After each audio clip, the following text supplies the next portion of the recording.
नमस्कार, मी पवन तापडिया, सचिव जिल्हा विधी सेवा प्राधिकरण मुंबई शहर आपल्या सर्वांचे स्वागत करत आहोत। आज आपण राष्ट्रीय विधी सेवा दिवस साजरा करत आहोत। आजच्या दिवशी म्हणजेच दिनांक 9 नोव्हेंबर 1995 रोजी the legal services authority act 1987 हा कायदा प्रत्यक्षात अंमलात आला। न्याय सर्वांच्यासाठी या उक्तीप्रमाणे गरजू व आर्थिकदृष्ट्या दुर्बल अशा लोकांना मोफतमध्ये विधी सहाय्य पुरवण्याचे काम जिल्हा विधी सेवा प्राधिकरण मुंबई यांच्यामार्फत मुंबई शहरातील वेगवेगळ्या न्यायालयांमध्ये करण्यात येते।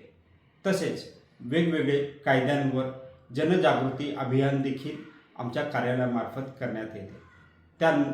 त्यानुसार जनजागृती करण्याच्या उद्देशाने माननीय अध्यक्ष श्री अडकर साहेब यांच्या मार्गदर्शनाखाली आज आपण यूट्यूब चॅनल हे लॉन्च करत आहोत।